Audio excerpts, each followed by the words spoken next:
வணக்கம் நண்பர்களே, நீங்கள் பார்த்து கொண்டிருப்பது கலை நியூஸ். நமது கலை நியூஸ் சேனலில் கள்ளக்குறிச்சி மாவட்டத்தின் தினசரி செய்திகளை பார்த்து வருகிறோம். நீங்கள் என்ன நம்ம சேனலை சப்ஸ்கிரைப் பண்ணலாம், சிவப்பு கலரில் இருக்கிற சப்ஸ்கிரைப் பட்டனை ப்ரெஸ் பண்ணி சப்ஸ்கிரைப் பண்ணி வச்சுங்க. பக்கத்தில் இருக்கிற பெல் பட்டனை அழுத்தி ஆல்ன்ற ஆப்ஷனை கொடுத்து வச்சிட்டிங்கன்னா நான் போகிற செய்தியில் அவங்களுக்கு உடனுக்குடன் நோட்டிஃபிகேஷன் வாங்க. 30 டிசம்பர் 2023 சனிக்கிழமை இன்றைய கள்ளக்குறிச்சி மாவட்ட செய்திகளை பார்க்கலாம். கள்ளக்குறிச்சி மாவட்டம் கள்ளக்குறிச்சி 4 மணி சந்திப்பு பகுதியில் மறைந்த தேமுதிக தலைவர் விஜயகாந்த் அவர்களுக்கு பல்வேறு கட்சியினர் மலர் தூவி மரியாதை செலுத்தினர். கள்ளக்குறிச்சி மாவட்டம் திருக்கோவிலூர் அருகே கேப்டன் விஜயகாந்த் அவர்கள் இறந்த செய்தி எங்கள் குடும்பத்தில் ஒருவர் உயிரிழந்தால் எப்படி இருக்குமோ அதுபோல் உள்ளது என்று ரஜினி ரசிகர் ஒருவர் செய்தியாளர்களுக்கு பேட்டியளித்துள்ளார். கள்ளக்குறிச்சி மாவட்டம் ரிஷிவந்தியம் சட்டமன்ற தொகுதிக்குட்பட்ட முகலார் கிராமத்தில் மறைந்த தேமுதிக தலைவர் விஜயகாந்த் அவர்களின் படத்தை வைத்து பொதுமக்கள் ஒப்பாரி வைத்து தங்களது துக்கத்தை வெளிப்படுத்தினர். கள்ளக்குறிச்சி மாவட்டம் சங்கராபுரம் அருகே உள்ள நெடுமானூர் கிராமத்தில் கேப்டன் விஜயகாந்த் அவர்களின் மறைவிற்கு மேளம் அடித்து தங்களது துக்கத்தை வெளிப்படுத்திய கிராம மக்கள். கள்ளக்குறிச்சி மாவட்டம் சங்கராபுரம் அருகே உள்ள மணலூர்பேட்டையில் விஜயகாந்த் அவர்களின் மறைவை ஒட்டி வெள்ளிக்கிழமை நேற்றைய தினம் கடையடைப்பு செய்த வணிகர்கள். கள்ளக்குறிச்சி மாவட்டம் உளுந்தூர்பேட்டை அருகே உள்ள குணமங்கலம் கிராமத்தில் சுடுகாட்டு பாதை ஆக்கிரமிப்புகளை அகற்றக் கோரி 100க்கும் மேற்பட்ட கிராம மக்கள் வட்டாட்சியர் அலுவலகத்தை முற்றுகையிட்டனர். இதனால் அங்கு பரபரப்பு. கடலூர் மாவட்டம் விருதாச்சலத்தில் விஜயகாந்த் அவர்களின் இறப்பை முன்னிட்டு அனைத்து கட்சியினர் மற்றும் வணிக சங்கத்தின் சார்பில் கடலூர் பாலக்கரை அருகே மௌன ஊர்வலம் நடைபெற்றது. கள்ளக்குறிச்சி மாவட்டம் சின்னசேலம் அருகே உள்ள நமச்சிவாயபுரம் கிராமத்தில் விவசாய கிணற்றில் தவறி விழுந்த மாட்டை 1 மணி நேரம் போராடி மாட்டை உயிருடன் மீட்டனர் தீயணைப்பு துறையினர். கள்ளக்குறிச்சி மாவட்டம் கள்ளக்குறிச்சி பேரறிஞர் அண்ணா பேருந்து நிலையத்தில் தெரு மேலதாள நாட்டிய விழிப்புணர்வு நிகழ்ச்சி நடைபெற்றது. கள்ளக்குறிச்சி மாவட்டம் கள்ளக்குறிச்சி பேரறிஞர் அண்ணா பேருந்து நிலையத்தில் மாற்றுத்திறனாளிகளின் தரவை சேகரிக்கும் வகையில் இத்தகைய மேலதாள விழிப்புணர்வு நிகழ்ச்சி நடைபெற்றது.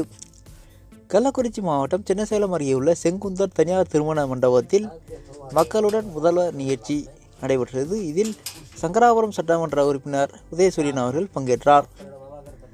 கள்ளக்குறிச்சி மாவட்டம் திருக்கோயிலூர் அருகே உள்ள சந்தப்பேட்டை அருகே சங்கராபுரம் செல்லும் 2 முனை சாலை பகுதியில் வழக்கறிஞர் உறவினர்களுடன் திடீர் சாலை மறியலில் ஈடுபட்டதால் பரபரப்பு.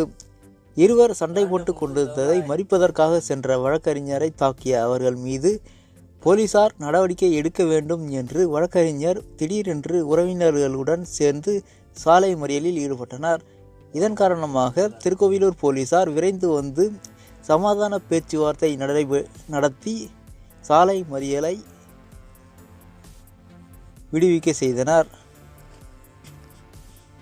கள்ளக்குறிச்சி மாவட்ட திட்ட இயக்குநராக பணியாற்றி வந்த செல்வராணி என்பவர் பணியிடை மாற்றம் செய்து ஊரக மற்றும் உள்ளாட்சி துறை இயக்குனர் உத்தரவிட்டுள்ளார். இந்த பணியிடத்திற்கு புதிதாக தளபதி என்பவர் நியமனம் செய்யப்பட்டுள்ளார். கள்ளக்குறிச்சி மாவட்டம் கள்ளக்குறிச்சி 4 முனை சந்திப்பு பகுதியில் தேமுதிக தலைவர் விஜயகாந்த் அவர்களின் இறுதி அஞ்சலியை முன்னிட்டு தேமுதிகவினர் மெழுகுவர்த்தி ஏந்தி தங்களது இறுதி அஞ்சலியை செலுத்தினர். கள்ளக்குறிச்சி மாவட்டம் கள்ளக்குறிச்சி ஊராட்சி ஒன்றிய அலுவலகம் முன்பு இந்திய விவசாய தொழிலாளர் சங்கம் சார்பில் சாலை மறியல் போராட்டம் நடைபெற்றது. கள்ளக்குறிச்சி மாவட்டம் திருக்கோவிலூர் பேருந்து நிலையம் முன்பு தேமுதிக தலைவர் விஜயகாந்த் அவர்களின் மறைவை ஒட்டி அனைத்து கட்சி சார்பில் இரங்கல் கூட்டம் நேற்று நடைபெற்றது. கள்ளக்குறிச்சி மாவட்டம் பாரத் நெட் திட்டத்தில் பொது உபகரணங்களை சேதப்படுத்தும் நபர்கள் மீது கடுமையான குற்றவியல் நடவடிக்கை மேற்கொள்ளப்படும் என்று மாவட்ட ஆட்சியர் சரவண்குமார் அவர்கள் எச்சரிக்கை விடுத்துள்ளார். கள்ளக்குறிச்சி மாவட்ட காவல் கண்காணிப்பாளரின் சட்ட ஆலோசகர் பணியிடத்திற்கு தகுதியான நபர்கள் விண்ணப்பிக்கலாம் என்று மாவட்ட கண்காணிப்பாளர் அவர்கள் செய்தி வெளியிட்டுள்ளார். கள்ளக்குறிச்சி மாவட்டம் திருக்கோவிலூர் அருகே உள்ள தகடி என்ற ஊரில் அருள்மிகு அழகிய நாதேஸ்வரர் திருக்கோவில் அமைவிடத்தை அளக்கும் பணி தொடங்கப்பட்டது. கள்ளக்குறிச்சி மாவட்டம் கல்வராயன்மலை அருகே உள்ள நத்தம்பள்ளி தெற்கு ஓடை அருகே 400 லிட்டர் கள்ள சாராய ஊழல் கண்டுபிடிக்கப்பட்டு போலீசார் அழித்தனர். இத்துடன் இன்றைய கள்ளக்குறிச்சி மாவட்ட செய்திகள் நிறைவு. இது போன்று கள்ளக்குறிச்சியில் நடைபெறும் தினசரி செய்திகளை அறிவதற்கு மறக்காமல் நம்ம கலை நியூஸ் என்ற யூடியூப் சேனலை சப்ஸ்கிரைப் பண்ணுங்கள். வீடியோ பிடிச்சிருந்தா ஒரு லைக் பண்ணுங்கள், உங்கள் ஃப்ரெண்ட்ஸுக்கெல்லாம் ஷேர் பண்ணிடுங்க. மீண்டும் நாளை செய்திகள் நாளை சந்திக்கிறேன். மறக்காமல் வீடியோவுக்கு ஒரு லைக் பண்ணுங்கள். நன்றி.